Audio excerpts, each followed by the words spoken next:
Salam Pancasila dan salam penegakan hukum.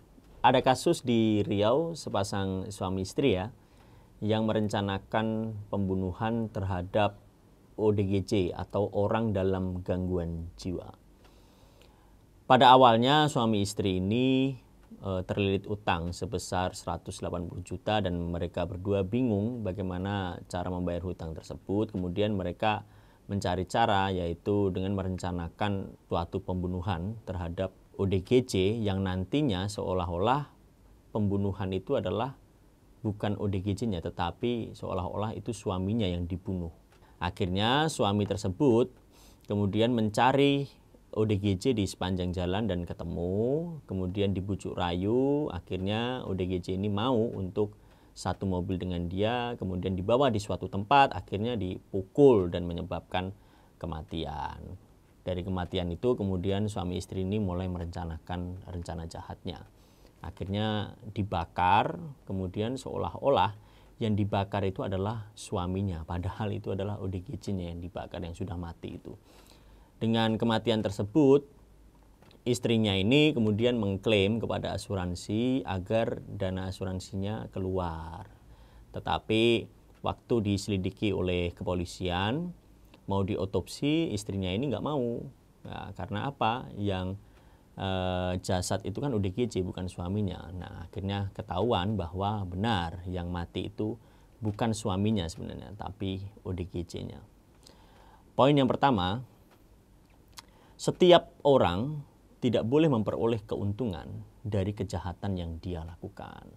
Oleh sebab itu dalam kasus ini, ketika istrinya mengklaim asuransi yang padahal dibalik itu dilakukan berdasarkan kejahatan, tipu muslihat atau rangkaian kebohongan, maka jelas klaim asuransi itu akan ditolak oleh pihak asuransi. Yang kedua, berbicara tentang norma dasar. Norma dasar manusia ya.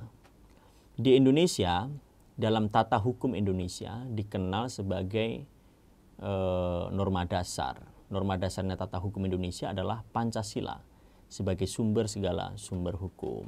Nah, apakah ada norma dasar di dalam diri manusia? Ada. Norma dasar di dalam diri manusia itu adalah martabat manusia yang memberi pesan kepada kita bahwa kita harus memperlakukan manusia itu sesuai dengan martabatnya.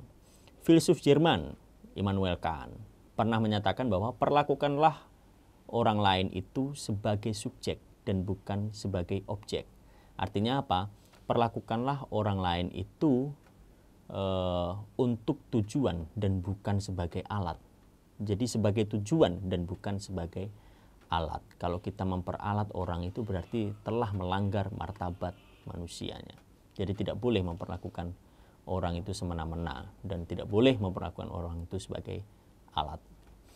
Yang ketiga, bahwa ketika kita berbicara filosofi kebebasan, kebebasan itu mempunyai dua fungsi dasarnya. Yang pertama adalah fungsi yang pertama, yaitu menentukan nilai yang terbaik apa bagi diri saya. Fungsi yang kedua adalah menentukan tujuan terbaik apa bagi diri saya. Nah, dari dua tujuan itu, maka kita tidak boleh kemudian menggunakan kebebasan kita untuk merugikan orang lain. Karena ketika kita menggunakan kebebasan kita untuk merugikan orang lain, itu sama dengan kita melukai kebebasan kita sendiri. Mengapa bisa begitu? Ya, saya contohkan, si A mempunyai kebebasan. Kemudian dia menggunakan kebebasan itu membunuh si B. Tapi ternyata ketika dia sudah membunuh si B, keluarga dan teman-teman si B ini tidak terima kalau si B dibunuh oleh si A. Akhirnya keluarga dan teman-temannya itu, teman-teman si B kemudian merencanakan untuk membunuh A. Akhirnya terlaksana. Si A dibunuh. Nah, dalam kasus seperti ini berarti kita dapat tarik kesimpulan bahwa ketika si A sudah membunuh si B, maka si A juga akan kena imbasnya, yaitu dibunuh oleh keluarga yang tidak terima. Artinya, ketika kita melukai atau menggunakan kebebasan kita untuk melukai orang lain, maka siap-siap kebebasan kita juga akan dilukai oleh orang lain. Dan juga kebebasan kita direnggut.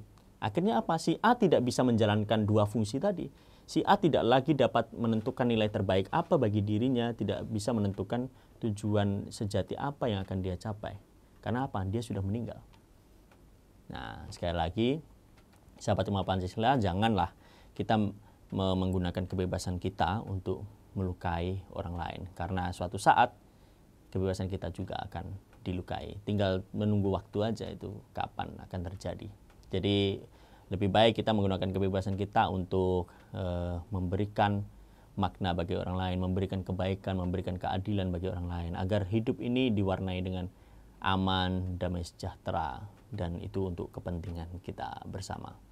Jangan lupa tetap simak video-video yang diupload oleh Rumah Pancasila. Jangan lupa buka mata, buka telinga, dan buka hati.